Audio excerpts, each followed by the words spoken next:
Welcome back, guys. My name is Kaz Danazan with Kraz Productions, and we are joined today with the infamous Tony Barnes, doing an interview about independent development. How are you doing today, Tony? No, I'm all right, waking up.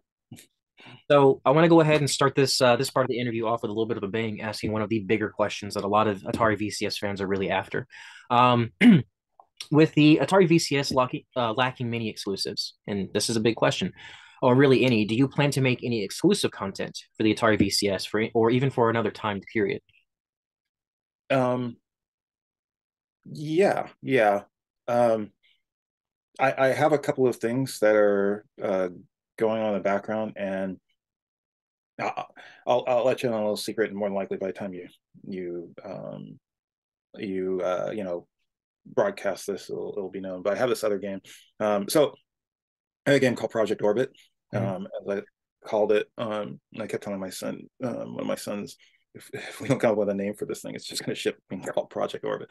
Um, and that's because I wanted to do something really fast, um, and I wanted to do something that wasn't BPM, um, uh, and also something that wasn't necessarily covered. I mean, I think that the VCS has a bunch of shmups. If you actually look at the recharged or shooters, if you looked at the recharged games, uh, but they don't have what I was thinking of. So Project Orbit is another, what I would say, timed exclusive for the VCS, and its roots come from a long time ago.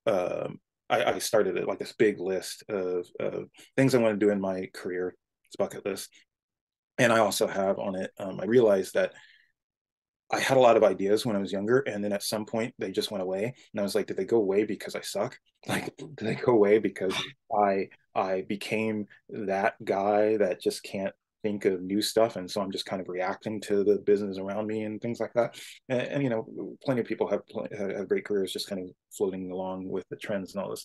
But I realized no, I still had tons of ideas. I purposely suppressed them, and I suppressed them because I told myself, "Oh, I know how games are made now, so I understand what's viable and what's not," which is hilarious.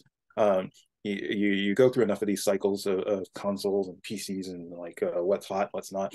You realize what's viable and what's profitable and all that stuff is all relative. Anyway, so um, I started writing down all of my ideas, all of them, for like a decade or something. So I was sitting there and going, oh, you know what? I really want to do something with shooty shooty bang bang. I want like explosions and stuff. And I want my kind of vibe of shooter. And I've always loved a game called Gyrus, and I always wanted to do what I called anti Star Castles, um, in the sense that Star Castles is you attacking this thing in the center. And I was like, what if you were in the thing in the center and everything was coming to attack you? Mhm. Um, and so that's kind of what Project Orbit is. Now, here's where the interesting wrinkle comes in. Like I said, everything starts out small and it's always going to get bigger. Right. So I'm an idiot, and it just kind of got bigger and bigger. And I said, I don't think I can make Christmas for this. And that was like a big goal in my head, was making Christmas. Um, Now here's the crazy. Here's how nuts I am. You are unintentionally funny, and I love it. So instead of going, you know what, I should cut down the feature set of Project Orbit and just get her out. Instead, I said, you know what, I'm going to actually take a subset of Project Orbit and turn it into another game, and I'm going to have it done in 20 days. But little did I realize that when I went to LA Comic Con just recently and showed off BPM on the floor, I caught con cooties. Um, and so, like, That's you what know, we hear. it's funny. Like, friends of mine would be like, "Oh, I didn't, I never caught anything at a con." I go, "Yeah, I don't either, not anymore, because I don't touch anything when I go to cons anymore, right?" But sitting there on the show floor, and having to either like reset the game, and all this, I should have had gloves on or something. So I touched the controller a lot, and I swear I'm pretty sure I knew one or two of the kids that gave me the cooties, but you could just see it. And like one of them, I come back to the controller, and I'm like, why is the A button sticky? Oh my God. and I'm just like pushing the A button. I'm like, oh, where I didn't bring any wipes. What am I doing here? Oh, I'm gonna be so sick after this, but that's okay. It was worth it. People seem to love the game. Okay, fine. And sure enough, man, like by Sunday night, and Sunday, it went Friday, Saturday, Sunday. By Sunday night, I could feel it. I could just feel it. And this illness, I'm just now getting over it. It like made me lethargic and just dumb. Like my cars are V8s, and this was like a two-stroke. I had like no gas, no power. I stare at the screen, so I lost a week on a very short schedule, but Mm. I'm still huffing and puffing in the background doing this thing that nobody knows exists until now. That I am looking to ship in 9, maybe 10 days. I really wanted it before Christmas, but and it's a shooter, um, and it's a hell of a lot simpler than Project Orbit, which was going to be super simple. It's a top-down shooter. It's not twin stick because um, I tend to for a lot of these projects, I think Atari first. And I know it's crazy. I mean, I don't know, but I just and so the majority of people have moderns, and I think they should, Mhm. because I like a modern controller. It makes my life a hell of a lot easier, with all the buttons and sticks. But a lot of people, purchase the VCS and love the classic. And so when I think about these things, I go, okay, what can I do that has one point of input for navigation and 2 points of interest for action, right? Because the classic, the classic has two buttons. Right. So I've got to figure out what can I do for these two things. And I have games that I'm working on that are in the background that I really need three buttons. If you And don't mind, if you don't mind hmm, me interjecting, I'm actually very curious. Is it hard to design games around? Have you tried around the rotary gun? yes, yes. I'll be super honest. Yes. It's not the design. It's the implementation. Okay. You know, and Because I that's know the like, it works beautifully for Tempest. Like it feels like I'm playing in the arcade, and I grew up playing Tempest in the arcade. I mean, not like when it first came out, but we Mhm. have an Omni Center here in my hometown that had an No. old arcade cabinet that they got rid of years ago, and I miss it. But they do have a new updated Centipede something. I forget the name of it's like an aftermarket name, but I've been playing the hell out Oh, of is that. it is that gigantic centipede Yes, that's like polygons and it's yes, a visual riot? yes. Yeah, I It is I dig amazing. that. And the Space Invaders and the Pac-Man that they've done. I haven't seen those ones yet. Are they just like in the same vein? Because like I get the jackpot every time I play through it. I beat all 5 levels. I blow up the Oh spot. man. I'm getting 1,000 every time I play it. So That like last boss is totally just like a quarter drop like yes, monster. It's meant to take your money. yes. Sorry. But yeah, and that's kind of like I look at those and I go, yep, that's something Retro Ninja would do. It's like, does it have the old feel? Yes. But is it modern? Yes. Does it have a what I call a visual riot on the screen? Yes. Those are the boxes that I like to tick.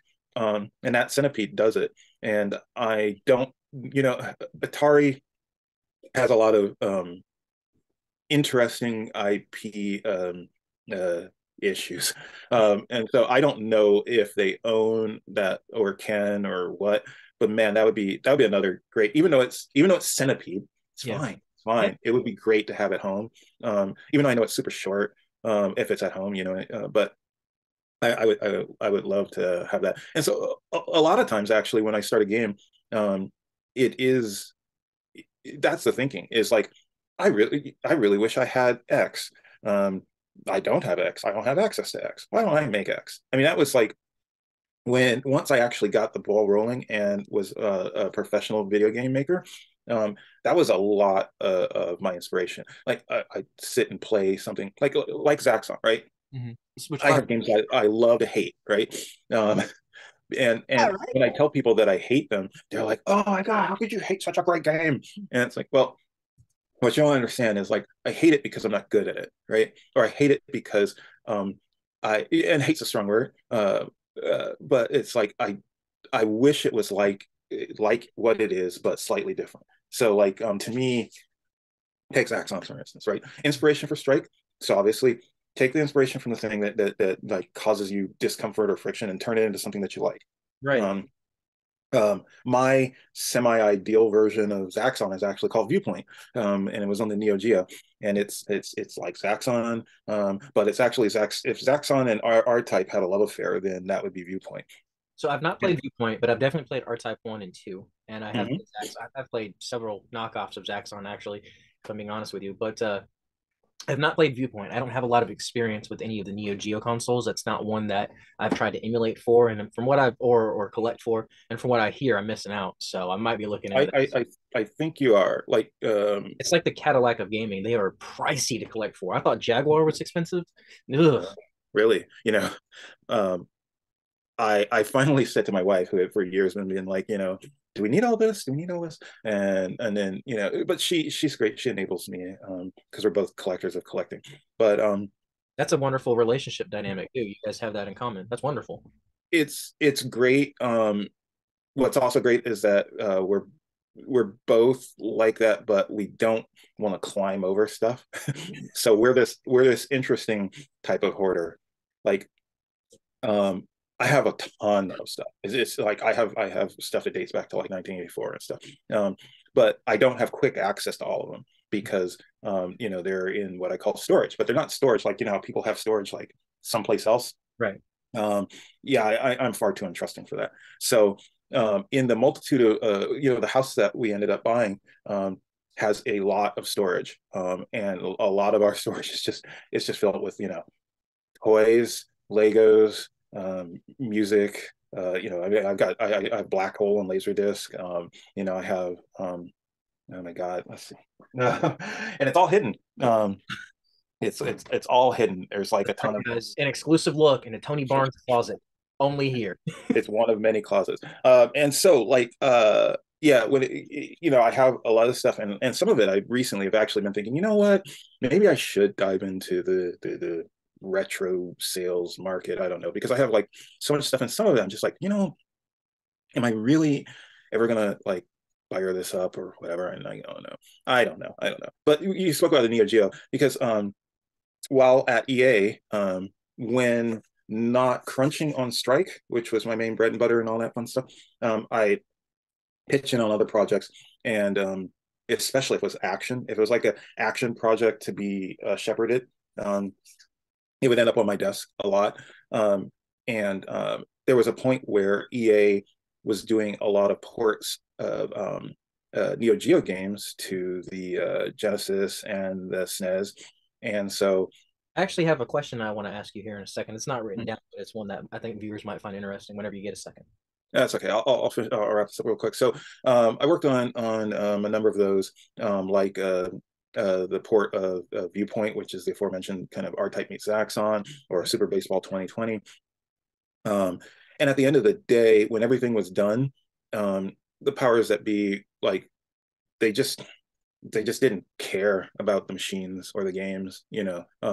They and this happens a lot where basically the hardware is uh, tax deprecated enough to where it becomes kind of meaningless to the company. Like Right. if they're not actively doing something with it, and it's not actually depreciated, if it's not like a actual asset, really, that they just kind of go whatever, and whatever. Like sometimes there's bins out back that are just like filled with stuff, or they give away stuff to employees and all this. So I ended up with a Neo Geo, three controllers, because one of them was kind of jacked up during testing, and a number of games. I can't even like remember. It's a ton of the kind of first wave ish of games. Otherwise, there's no way. Even after getting a gig at EA and working and everything, I wasn't like paid a lot. And here's a fun fact: we do not get royalties. Oh yeah, no. So I I would be I would be stupid rich if I actually got paid what my games have made. Um, And see, that's why we do videos like this, so that way people can get the credit they deserve. That's what's thank you, thank you. But yeah, there's no way I could have afforded a Neo Geo and games, because I mean the games were like 180 bucks a pop, and I mean they're cool, and a couple of them, like, I mean, if you have that kind of money, were like worth it. But for the most part, you could get solid games on your Genesis or SNES that were comparable. And not and not 180 bucks in 1994. That's a grip. So I'm thankful for working on products, and for EA going, yeah, whatever, who cares? And then me bringing home a box full of fun stuff. Geo. let me go ahead and lead into this question that I wanted to ask earlier. I think we have about 15 minutes left tops on the recording here. Um, Sorry. no, that's all good. Like I said, the whole point of this is so that you can talk about experiences and so people can resonate with you, not just as a person, but as a developer as well. So feel free to talk about anything that you want, anything that you're comfortable with. But the question that I want to ask, in the past, you've had the honor with working with some very iconic gaming companies, right? So, well, obviously you mentioned Electronic Arts, but I also read, and I think it was in an article with Arcade Attack. You worked with the infamous BJ West, the same guy who was in development or creating, I can't remember which, Black Ice White Noise for the Atari Jaguar CD Mhm. attached. Um, what's some experiences maybe around that era of your career that you could probably share? Like, how has development and working with people like that changed from then to now? Say, like in comparison from '90s versus VCS. Um, well, let's see. Well, I mean, now I'm solo, so it's drastically different from working with teams. BJ, we actually hired as an artist on a Stargate SG-1 game I was working on that got canceled because the Stargate license is cursed. Ask anybody that's ever worked on a Stargate game and they will agree. You you would like my girlfriend. She's obsessed with Stargate, first off, and I think it was Atlantis that got canceled. And they mm, included it, and she never not talks about that every time Stargate comes up.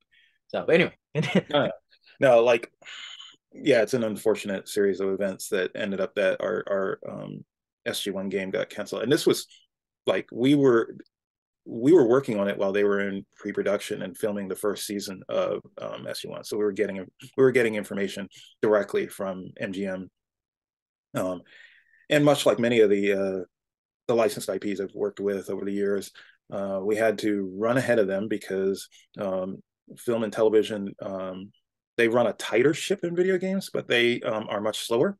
Mhm. Um, and so we had to make up a whole bunch of things. It was great. We had a really small crew on that game, and BJ was one of them, and he was really great because he embraced um, kind of what I wanted. Like I was on that, I was the art director, the design director. I was doing writing and level design and systems design, a whole bunch of stuff I generally tend to do. So the artists were given direction and a style guide, but really um, they had a lot of freedom when it came to interpreting what I said. And so it's good. You need someone that you can actually bounce off of and someone that you have, mutual respect for when you're, especially the smaller a group, everyone has to pull their weight. And it should be that way no matter what. But the larger a group, you're going to get people that are kind of, just there, just floating. Um, and larger teams can sustain that. The smaller a team, no. And I mean, on Stargate, I can picture in my head exactly our office, me sitting at my desk, BJ's over here, another. So basically, we were around 10 core people, trying to make. Imagine, it's Stargate, but imagine it's like Tomb Raider, third person, but actually it wasn't on a grid, and it had this entire thing about loot and randomization and ownership of digital objects. And this was in 1997 when people were laughing at us about, well, nobody's going to pay for a digital object, and why would anybody play this level over and over again to find this axe thing that you're talking about. It was basically third person Destiny, but with a Stargate coat of paint. Like imagine that, right? That's what it was, and we were insane for trying to do it, but that's how it works. And so to get to your actual question, like I miss the constant back and forth with people, you know, but I do, I do like what I'm doing now. Working with guys like BJ and oh my god, I can't remember his name. We had an artist that worked on the original Diablo. Um, you you you really just want to work with people that are as passionate as you. And I've been fortunate to work with people who take what we do seriously. Like there's a lot of people in this business, especially now, that just kind of get into it for different reasons. They don't.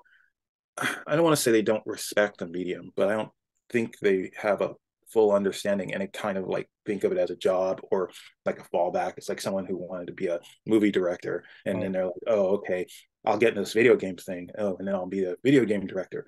And that's I cool. want to make a statement. I feel like today's generation doesn't really understand the difficulties that goes into developing a video game. Like even when something is kind of rushed to market, it's still a playable thing. And the whole point of getting negative feedback is to be able to build from it, right? So let's take, for example, all right, the new Pokemon game came out, right?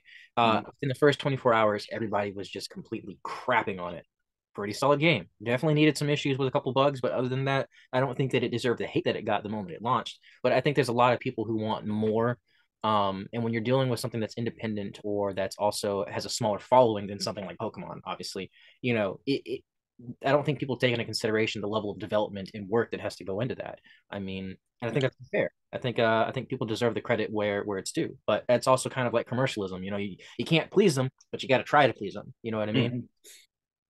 But Yeah, I mean, like I um I basically approach. I've done this for years, even AAA or independent, but I always picture a customer. Mhm. Um, like, who is my customer? Who is the person that wants this thing? And then I Sorry, build. I'm so Sorry, sorry. My nose. it's okay. Okay, I'm good. I'm good. I'm good. I'm so sorry. It's okay. Continue. Okay. So I picture a customer. I build towards that customer. At places like EA, even back in the day, they were very much on the kind of scattershot. Try and hit as wide a berth as you can. And I understand from a business point of view them wanting that, but a lot of times if you build something so wide to try and hit everything, you hit nothing, right? Like you can.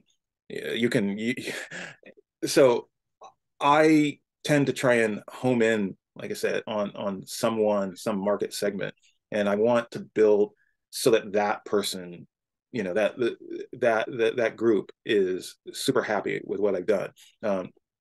While working on Strider, um, my boss, really wanted me to widen it up and make it, I guess, more what he deemed commercial. And I said, no, no, no, you can fire me. It's fine, whatever. But I won't do that. And because that will make a game that no one wants. Yeah. I am a huge Strider fan. I've been a Strider fan since the moment I heard the first notes and that hang glider came in the arcade in, like, what was it, like 88 or something. And I dreamt and literally wrote in my bucket list of games things to do was make a game like Strider, right? So when given the opportunity to make Strider, it was like I took it very seriously. Right. And as a fan, I would not want Striders of War. I would not want it to be all grim dark and serious and gritty and based off of some sort of insane World War II plot or something. It's like that's not Strider. Strider is big and over the top and ridiculous, and you're a pair of hot scissors running through town, just Right. killing everything, right? Yeah, and so that's how I approached it. What would I want as a Strider fan for 25 years or whatever? What would I want, right? And every decision was based upon that, and of course the resources that we had, which were pretty low, all things considered. Um, and I remember having a conversation with him in the hall to see it come up with something that he wanted, and I just wasn't going to do it. And I said, "Look, um, you know, you are not going to like this game. This game's not for you. You'll love what it does for the studio, but you're not going to like this game. And Right. that's okay. It's not a game for everyone, but it is a game for Strider fans.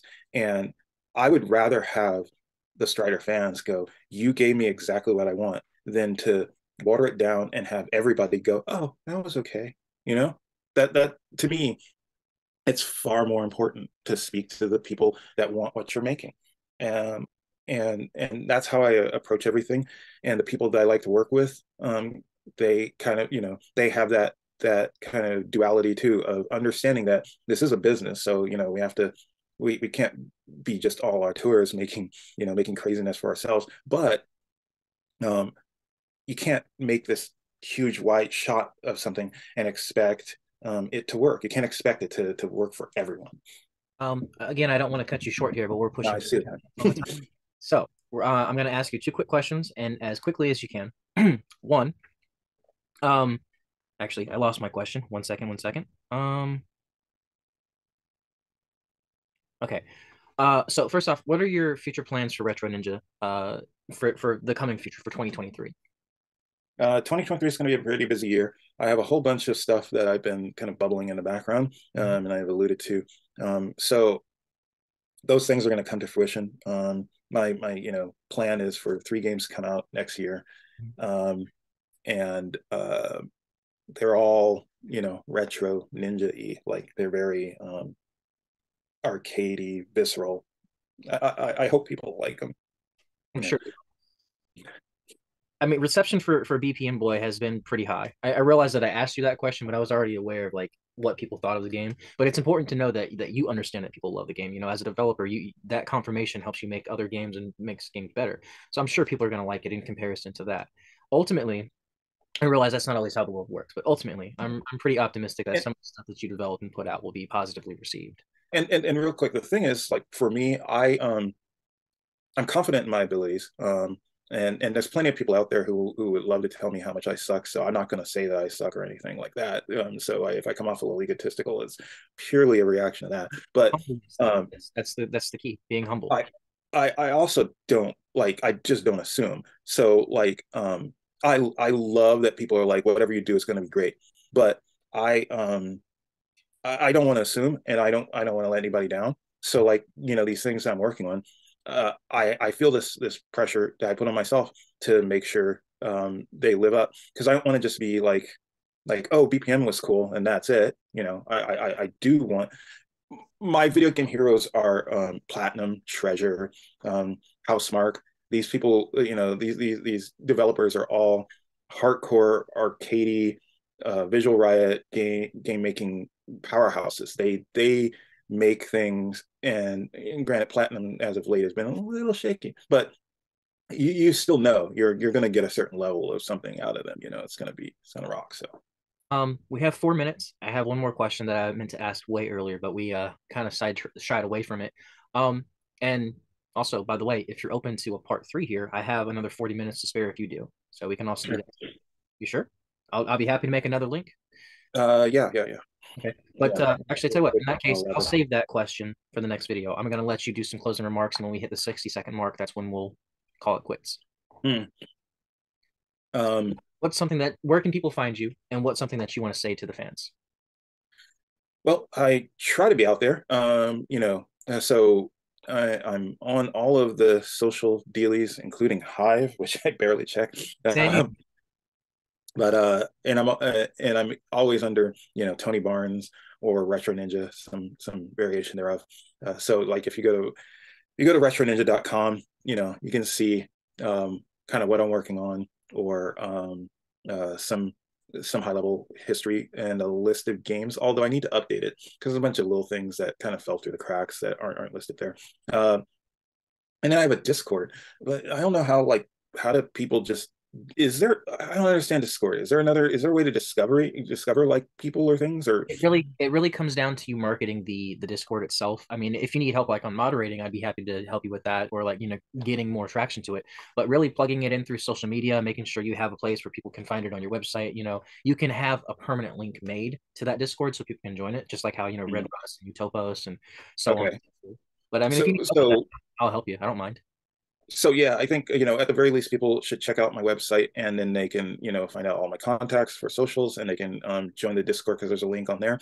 Mhm. Um, and I tend to be like nowadays, my Discord is always open, and even if someone tries to talk to me, unless I deem you a bot or like something like that, I'm fairly open to responding. So because like I said, I can see and hear games and whatever in my head.